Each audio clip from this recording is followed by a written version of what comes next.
While Jamaicans call for tougher measures to tackle gangsters who are abroad influencing local crime and weaken Jamaican-based criminals, one expert is urging the government to consider repealing the INDECOM Act and overhauling the entity.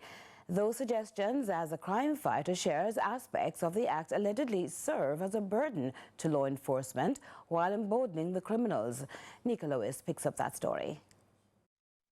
On the heels of the country's latest mass murder in Clarendon, some Jamaicans have asserted it's time for extreme measures to push back criminal elements at home and abroad.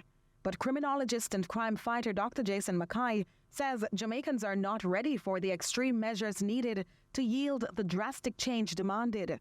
This as he cites the challenges to crime fighting posed by the INDECOM Act, introduced in 2010. You'd have to remove the INDECOM Act, first of all. It is a constant, it's a 400-pound weight on every police officer.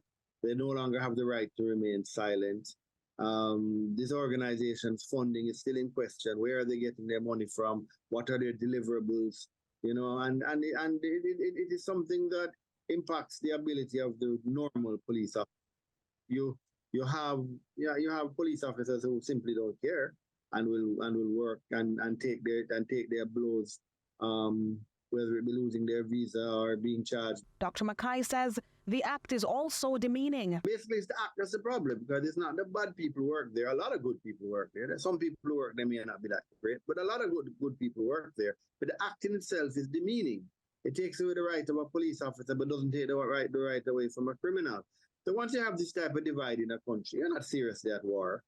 You know, so I mean, if it was my choice, I would certainly remove the act, create another one, close down this organization, rename it, rehire probably a lot of the persons that are there back. And he says the entity would require an overhaul, adding it would never get past its history, one he notes has emboldened criminals at the expense of the freedoms of the security forces.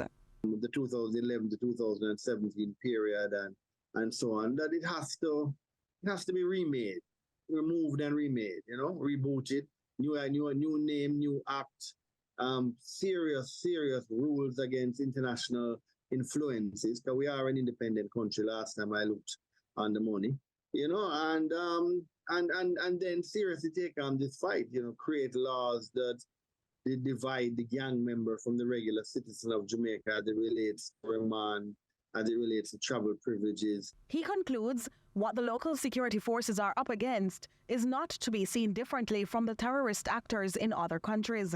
Until such a change comes, it's no secret what happens if criminals with high-powered rifles attack society and if at any point die in a gun battle with the security forces. Neika Lewis, CBM News.